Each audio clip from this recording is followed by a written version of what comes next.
सोचिए आपको हर महीने बहुत ज़्यादा ब्लीडिंग हो रही है। दर्द इतना इंटेंस है कि हर दफ़ा पेन किलर्स लेनी पड़े और अब हर डॉक्टर के पास जाकर टेस्ट करवाती रहें, मगर अब तक कोई क्लियर जवाब नहीं मिला। आखिर मसला क्या है? इसका जवाब है एडिनोमायोसिस, एक ऐसी बीमारी जो बहुत सी औरतों को अफेक्ट करती है मगर अक्सर मिसअंडरस्टैंड की जाती है। लेकिन इसका एक्यूरेट डायग्नोसिस कैसे होता है? यहाँ रेडियोलॉजी एक गेम चेंजर साबित होती है।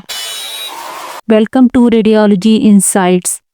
आज हम बात करेंगे एडिनोमायोसिस के काजेस, सिम्टम्स और डायग्नोसिस की, और सबसे इम्पॉर्टेंट रेडियोलॉजी का रोल। साथ ही कुछ मैनेजमेंट टिप्स भी शेयर करेंगे जो आपकी ज़िंदगी बेहतर बना सकती हैं। ये वीडियो एंड तक ज़रूर देखिए, क्योंकि अगर आप या आपके किसी अपने को ये प्रॉब्लम है तो ये मालूमात सब कुछ बदल सकती हैं। सबसे पहले बात करते हैं व्हाट इज़ एडिनोमायोसिस। एडिनोमायोसिस क्या है? एडिनोमायोसिस एक ऐसी कंडीशन है जिसमें यूट्रस की अंदर की लेयर, जिसे हम एंडोमेट्रियम कहते हैं, यूट्रस की मसल वॉल यानी मायोमेट्रियम में चली जाती है। इस वजह से यूट्रस बड़ी हो जाती है, सॉफ्ट और बोगी फील होती है और बहुत ज़्यादा ब्लीडिंग और पेन होता है। अक्सर लोग एडिनोमायोसिस को फाइब्रॉइड्स या एंडोमेट्रियोसिस समझ लेते हैं, इसलिए एक्यूरेट डायग्नोसिस बहुत ज़रूरी है। मगर ये होता क्यों है? साइंस इस बारे में अभी तक पूरी तरह से श्योर नहीं है, मगर कुछ खास फैक्टर्स हैं जिसमें शामिल है hormonal imbalance, previous uterine surgeries यानी सी सेक्शन और जेनेटिक प्रीडिस्पोजिशन शामिल हैं। बात करते हैं सिम्टम्स ऑफ एडिनोमायोसिस। हर औरत को एडिनोमायोसिस के सिम्टम्स नहीं होते, लेकिन जिनको होते हैं उनके लिए ये ज़िंदगी मुश्किल बना देती है। हैवी मेंस्ट्रुअल ब्लीडिंग यानी मेनोरेजिया, स्वीयर क्रैम्प्स, डिस्मेनोरिया, ऐसी दर्द जो वक्त के साथ और इंटेंस हो जाए, chronic pelvic pain, lower abdomen में लगातार एक dull aching discomfort, enlarge uterus, bloating और फुलनेस का एहसास, पेन ड्यूरिंग इंटरकोर्स, यूट्रस की थिकनेस और इन्फ्लेमेशन की वजह से। अगर आपको ये सिम्टम्स हैं तो इमेजिंग करवाना बहुत ज़रूरी है। How is adenomyosis diagnosed?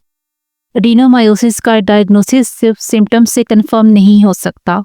Imaging इस कंडीशन को समझने का सबसे इम्पॉर्टेंट टूल है। Ultrasound the first step. Transvaginal ultrasound सबसे पहला इमेजिंग टेस्ट होता है, मगर यहाँ एक चैलेंज होता है।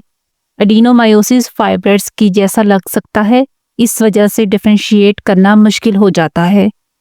की ultrasound science of adenomyosis: heterogeneous myometrium, uterus का मसल अनइवन लगता है। मायोमेट्रियल सिस्ट, मसल वॉल के अंदर छोटी फ्लूइड फिल्ड पॉकेट्स दिखाई देती हैं। थिकन जंक्शनल जोन, 12 मिलीमीटर से ज़्यादा थिकनेस एडिनोमायोसिस का इंडिकेशन हो सकता है।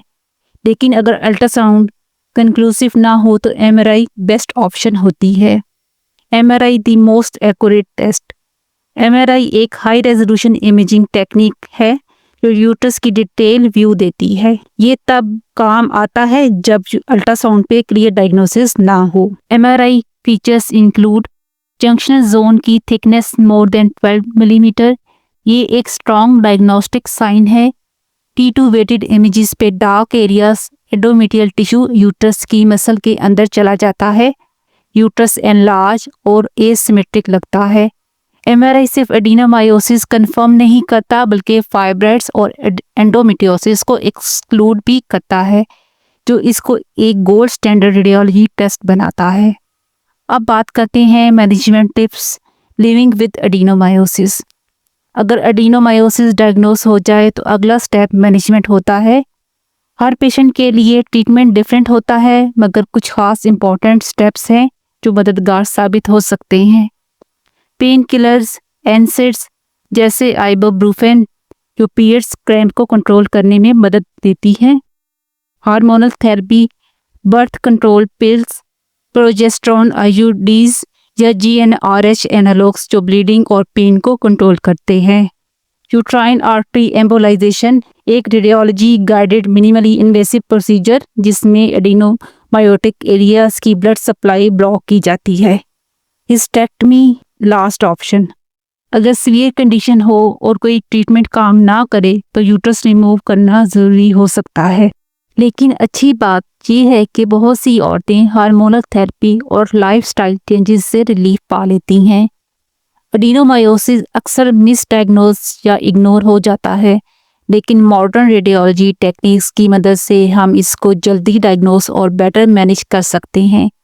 अगर आपको लगता है कि आप एडिनोमायोसिस के सिम्टम्स फेस कर रहे हैं तो ज़रूरी है कि डॉक्टर से कंसल्ट करें और इमेजिंग टेस्ट करवाएं।